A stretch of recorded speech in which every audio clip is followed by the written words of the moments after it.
আসসালামু আলাইকুম ওয়া রাহমাতুল্লাহি ওয়া বারাকাতুহু। ব্রাদার ইসলাম, আশা করি আল্লাহর হুকুমে সকলে ভালো আছেন। আর সকলে ভালো থাকুন, সুস্থ থাকুন। একক আল্লাহর ইবাদত করুন। দ্বীন ইসলামকে সঠিকভাবে আঁকড়ে ধরুন এবং জানার চেষ্টা করুন। এই আশা সকলের কাছ থেকে করি। আজকে যে বিষয়ে আলোচনা করব, সেই বিষয়টাকে ভালোভাবে চিন্তা করবেন এই বিষয় নিয়ে। এর মধ্যে কাজ হচ্ছে নেক কাজ, কিন্তু যদি ভুল হয় তাহলে কোনখানটা ভুল হচ্ছে, কেন হচ্ছে, এইটা আমি আপনাদের সামনে আলোচনা করছি। আপনারা এটা আর কি গ্রহণ করুন। তার আগে একটা কথা বলে দিচ্ছি, যে গোয়ালার কাছ থেকে আপনারা দুধ কেনেন, সে ব্যক্তি যদি 9.5 লিটার দুধের মধ্যে 500 পানি দেয়, তাকে কি বলা হয়? যে দুধে পানি মেশায়, বা সে গ্রাহকের সঙ্গে দাগাবাজি করছে বা চিটিংবাজি করছে। বলি তো আমরা, সামান্য দুধ ব্যাপারীকে এরম বলি। আর যে ব্যক্তি 6 লিটার দুধে 4 লিটার পানি মিশোয়, তার বিষয়ে কি হচ্ছে? এবার র‍্যাঙ্ক হচ্ছে, কেউ 6 লিটার মিশালো 4 লিটারে, মানে 4 লিটার পানি মিশালো 6 লিটার দুধে, কেউ 9.5 লিটারে 500 পানি মিশালো। কিন্তু দুজনাই হচ্ছে দাগাবাজ। কেউ একটু বেশি, কেউ একটু কম। যে ও কম বলে ও দাগাবাজ নয়, এরম নয়। দুজনেই দাগাবাজ। আজকে যে বিষয় নিয়ে আলোচনা করব, এই যে কথাটা বললাম, এইটাকে মাথায় রেখে শুনবেন। কেননা আমি কারো উপর ইশারা করে দিলাম এটা। এবার আপনি বুঝে নেন কার উপর ইশারা করলাম। যখন কোনো জায়গায় জলসা, ওয়াজ বা ইজতেমা বা দিনে মেহফিলের কোনো কিছু হয়, এর ভিতরে 4 রকম ব্যক্তি থাকে মিনিমাম, যাদের উপর আল্লাহকে জবাব দিতে হবে। সেই 4 রকম ব্যক্তির ভেতর ঢুকে আছে, তাদের আলোচনা করবে। সেই 4 ব্যক্তি কারা? এক হচ্ছে একক ব্যক্তি, হচ্ছে বক্তা। 2 হচ্ছে দশক ব্যক্তি, হচ্ছে কর্তৃপক্ষ বা কমিটি। এর উপর বেশি দায়িত্ব, দুপক্ষ থেকে জবাব দিতে হবে। 3 নম্বর হচ্ছে শতক, ওই ব্যক্তি যারা দাতা, যাহা অর্থ বা শ্রমের মারফতে সাহায্য করে। 3 নম্বর হচ্ছে সহস্র, যারা শ্রোতা। এই 4টে ব্যক্তি আছে। 4 জনের কাছে আল্লাহ কৈফিয়ত জারি করবে। এবার কি, কেন, এটা আমি আগে গিয়ে বলছি, শুনুন। যদি ইসলাম শুরু করতে হয়, তাহলে কি বলতে হয়? ইসলামের কোনো কিছু মাফ করবেন, ইসলামের বক্তৃতা শুরু করার সময় কি বলতে হয় আমাকে? আউযু বিল্লাহি মিনাশ শাইতানির রাজিম বলতে হলো। এর অর্থটা কি হলো? আল্লাহর কাছে আমি শয়তান হইতে সুরক্ষা চাইছি। তারপরে বলি যে বিসমিল্লাহির রহমানির রহিম। শুরু করলাম আল্লাহর নামে, যিনি অতি দয়ালু ও পরম মেহেরবান। ঠিক আছে? মেহেরবান ও পরম দয়ালু। তারপরে কি বলছি, যে কোরআনের মধ্যে আমাকে যে প্রথম স্থানে আমি যাকে পাই, তার নাম হচ্ছে সূরা ফাতিহা। তার প্রথম যে ইয়েটা আছে, আয়াতটা, সেটা কি বলছে? আলহামদু লিল্লাহি রব্বিল আলামিন। হয়ের বড় হ আছে, চাচ্চুস্মি হে নেই, জিম হে আছে ওইটা। আলহামদ, হটা উচ্চারণ বেশি করবেন। আর যদি ছোট করেন, চাচ্চুস্মি এর ছোট হটা করেন, তাহলে তার মানেটা অন্যরকম, মিনিং অন্য হয়ে যাবে। আলহামদুলিল্লাহ মানে সমস্ত নোংরা ক্যাচরা আবর্জনা আল্লাহর জন্যে। আর যদি বলেন আলহামদ, মানে সমস্ত প্রশংসা আল্লাহর জন্যে। হয়ের উচ্চারণটা বড় হওয়ার জন্য। এইটা মনে রেখে দেবেন। ঠিক আছে? তাহলে আল্লাহ কি বলছে, যে তোমরা যদি মানে কোরআন শুরু করো, আলহামদ শুরু করো, বা তাহলে এই দুটো কথা, একটা শয়তান থেকে পানা চেয়ে নেবে, আর আমার প্রশংসা করে শুরু করবে আমার নাম নিয়ে, এবং হামদ সানা পড়ে নেবে আমার জন্যে, যেটা মানে উনি আল্লাহ সব থেকে রাজি হয়ে গেল, যে সমস্ত প্রশংসা আল্লাহর জন্যে। আর মানে আল্লাহ বলছে আল্লাহর জন্য প্রশংসা করতে। ঠিক আছে? যদি দেখতে পান বা শোনেন কোনো বক্তা আল্লাহকে ছেড়ে অন্য কারো প্রশংসায় গদগদ ভাব বা অন্য কারো প্রশংসায় মশগুল থাকে, তাহলে সেই বক্তা আল্লাহর এই আয়াতটাকে অস্বীকার করলো, বা কম মানে তাকে খাটো করে দিল, সে সমতুল্য করে দিল। কেন? অন্য কারো প্রশংসা করছে যেহেতু, সেগুলো সে মুশরিকের গুনতিতে এসে যাবে। তবে আরেকটা বিষয় আছে যে রাসূল সাল্লাল্লাহু আলাইহি সাল্লাম একটা র‍্যাংক আছে। আল্লাহর পরের র‍্যাংক। তারপরে হচ্ছে যে মানে কিতাব, আসমানি কিতাব হচ্ছে মানে বিষয়ে তার র‍্যাংক আলাদা। ফেরেশতার র‍্যাংক আলাদা। অলি বুজরুকদের র‍্যাংক আলাদা। সে যদি অলি বুজরুককে মানে একদম শর্ত ঊর্ধ্বে করে দেয়, জেনে রেখে দেবেন সে মুশরিক। ঠিক আছে? এই হয়ে গেল কথা। সেই বক্তার যদি আপনি কোনো কিস্সা কাহিনী শুনে আসেন, তাহলে নিজের পথ ভ্রষ্ট হয়ে যাওয়ার ভয় আছে। ঠিক আছে? ইহদিনাস সিরাতাল মুস্তাকিম থেকে ভটকে হয়তো আপনি ওই ইয়েতে চলে যাবেন, গুমরাহিতে। তো সেইখান থেকে বাঁচার চেষ্টা করবেন। এইবার হচ্ছে যে, যে ৪ ব্যক্তির কাছ থেকে হিসাব নেবে, তার মধ্যে ১ম হচ্ছে বক্তা। একক। সে বক্তার ভূমিকায় মোটামুটি তাকে জবাবদিহি হতে হবে ২ টো জিনিসে। একটা হচ্ছে যে সে মঞ্চের উপর বক্তা আল্লাহর বাণীকে বক্তব্যর মাধ্যমে কতটা প্রচার করলো বা জাতিকে কতটা বোঝাতে পারলো। এটা তার উপর জবাবদারি। সবথেকে বড় জবাবদারি। ২ নম্বর জবাবদারি হচ্ছে যে বিষয়ে বক্তা বক্তৃতা দেওয়ার জন্য ওয়াজ কমিটির সাথে চুক্তিবদ্ধ হয়েছে তাহাতে যেটা আলোচনা করা হয়তো বুখারী কি নমাজের বিষয়, কি সুদের বিষয়, কি কোরআনের আয়াতের বিষয়। যদি সে চুক্তিবদ্ধ হয়ে থাকে তাহাতে সে খাঁটিত্ব কতটা রাখলো। ওই হাফ লিটার মিস হলো না ৪ লিটার মিস হলো, এবার সেইটা প্রশ্নটা এইখানে এলো। এবার ৩ নম্বর বিষয় হচ্ছে যদি বক্তা চুক্তিবদ্ধ ওয়াদাকৃত বিষয়ে ৬০% আলোচনা করলো আর বাকি ৪০% অন্য কিছু আলোচনা করলো, তাহলে সে ৪০% ভেজাল বক্তা। বোঝা গেল তো? অনেকজনা বলে যে আমাকে মানে শ্রোতাকে পানাতে হয়। যেমন কিরাম বলছে, একটা বক্তা বলে যে আমি ১ম এ পানাই। কিরকম? যে গরুর যদি গোয়ালা গিয়ে তার বাছুরকে তার মাঠের দুধ পান করানো হয় সামান্য একটু, তাহলে দুধের মোড় নামবে, তারপরে দুইলে দুধ বেরোবে। তার মানে ওইজন্য আমি পানাই। তোমার যদি ১ ঘন্টা বিক্রি করে থাকো চুক্তিবদ্ধ হয়ে, তাহলে কি হচ্ছে যে ১৫ মিনিট পানাতে লাগছে, ৪৫ মিনিট তুমি ওয়াজ করলে। মানে বোঝা গেল তো?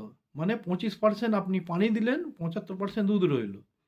যদি আপনাকে ১৫ মিনিট পানাতেই লাগে, সেটা আপনার কমজোরি কি আপনার খ্যাতিনামা আমার দেখার দরকার নেই। তাহলে ১ ঘন্টা ১৫ মিনিট করা উচিত।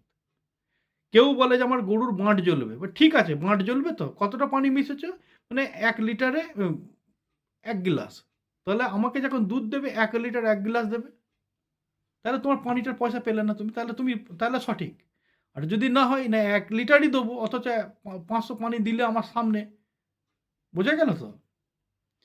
তাহলে যদি তোমার পানি ওই গরুর মাঠের দোহাই দিয়ে তুমি পানি দাও, তাহলে সেই যেটুকুন পানি দিয়েছে সেইটুকুন দুধ বেশি দাও। হয়ে গেল। এই হয়ে গেল ব্যাপার। যদি বক্তা ৪৯% যে চুক্তির বিষয়ে আলোচনা করলো, ৪৯% আর ৫১% দুনিয়াবি আলোচনা করলো, তাহলে বক্তা ধোঁকাবাজ বা দাগাবাজ। যদিও বক্তা দুনিয়ার অলিদের কিস্সা কাহিনী বা অধিক প্রশংসা করে আল্লাহকে ছেড়ে, তাহলে বক্তা মুশরিক। সেই বক্তার বয়ান শোনার অর্থ মানে কি? খাল কেটে কুমির ডেকে আনা। অর্থাৎ ইহদিনাস সিরাতাল মুস্তাকিম হইতে সে তোমাকে গুমরাহির দিকে নিয়ে যাচ্ছে। সেটা সতর্ক থাকতে হবে। আচ্ছা, বা অন্য অনেক সময় উঠে দেখবেন আপনাকে যেটুকুন ১ ঘন্টা তাকে স্টেজ পেল, ১ ঘন্টার উঠে এই স্টেজে উঠে সঙ্গে ১ ঘন্টার টাইমের মধ্যে ওই বক্তা এই ভুল দিয়েছে, ওই বক্তা সেই ভুল, ওই বক্তার তাই ভুল, ওই বক্তা সেটা করতে তুমি উঠোনি। তোমার সঙ্গে চুক্তি আছে যেটা, সেই বিষয় নিয়ে আলোচনা করো।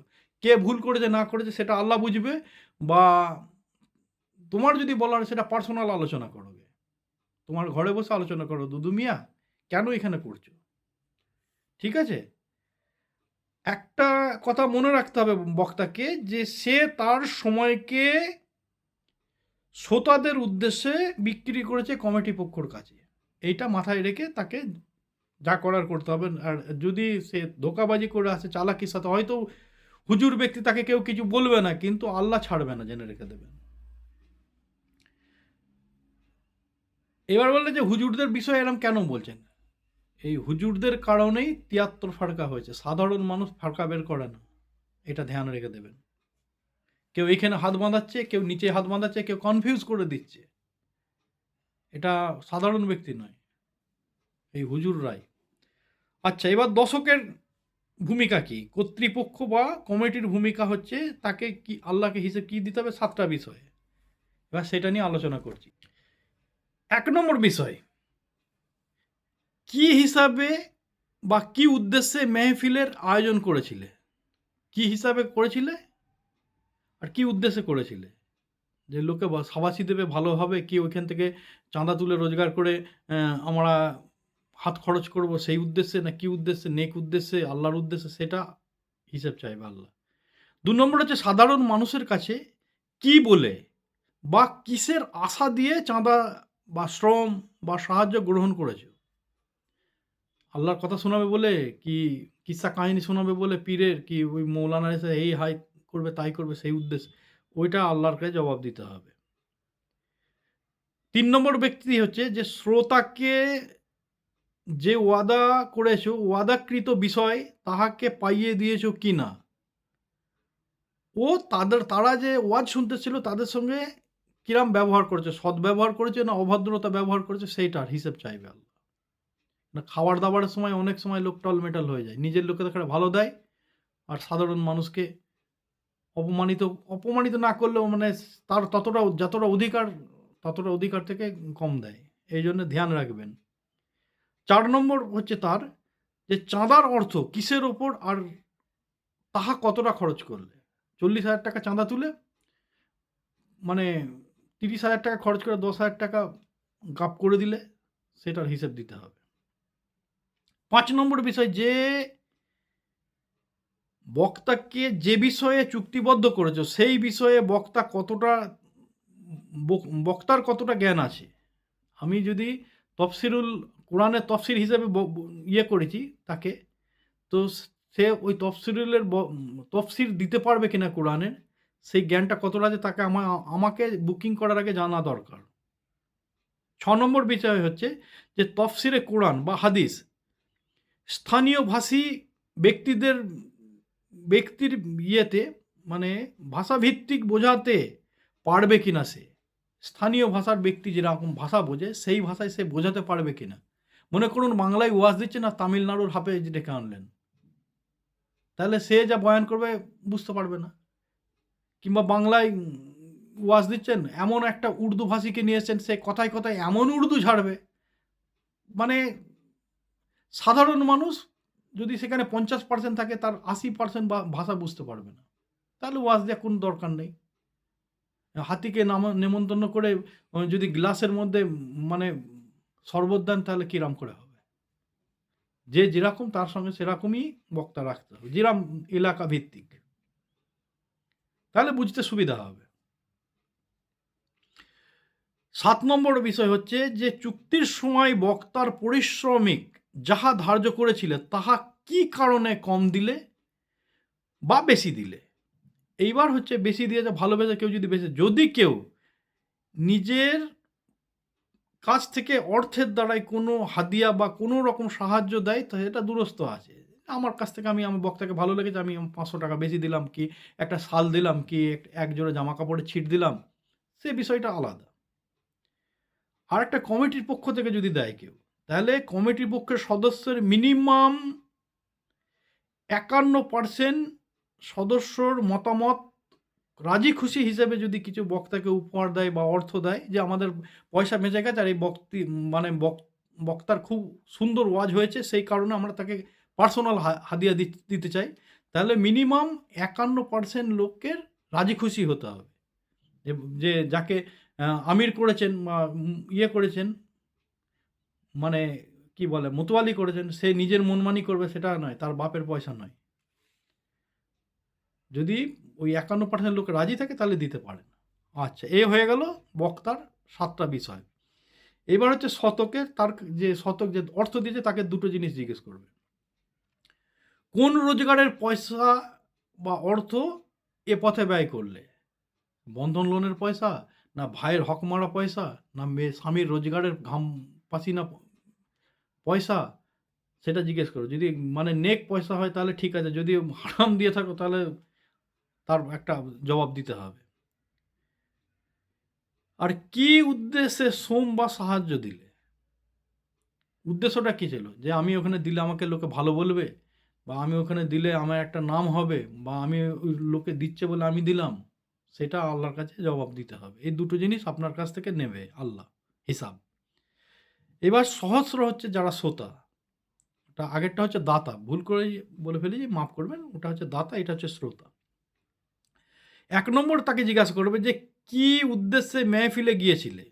যে আল্লাহর বাণী শোনার উদ্দেশ্যে, না ওখানে গিয়ে চেঁচামেচি করা, লোকের সঙ্গে মারপিট, ঝগড়া করা, না ছুলা খাওয়া, না মেলা দেখা, না আ ওই মানে ওই ভাইয়ের শালিকে দেখতে যাওয়া, বা কোনো মহিলা গেল, গিয়ে সেখানে শাড়ি দেখতে যাওয়া, কি কাপড় মানে কানের দুল দেখতে যাওয়া, ওই গল্প করা।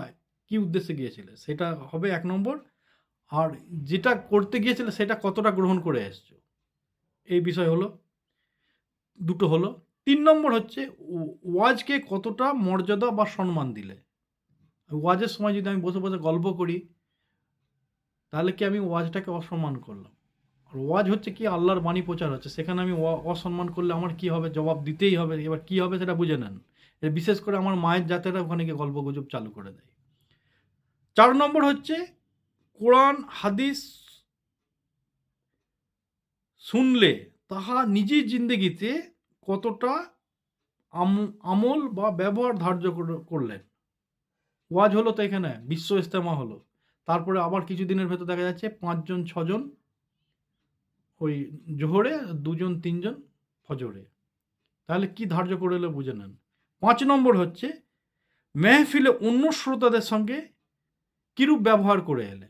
সদ্ব্যবহার করলে না অসৎ ব্যবহার করলে, এর জবাব দিতে হবে। আচ্ছা, যাই হোক, যদি এর মধ্যে কোনো ভুল হয় আল্লাহর ওয়াস্তে মাফ করবেন। যদি ভালো লাগে শেয়ার করুন, আর পারলে একটা লাইক দেবেন। আল্লাহ হাফিজ।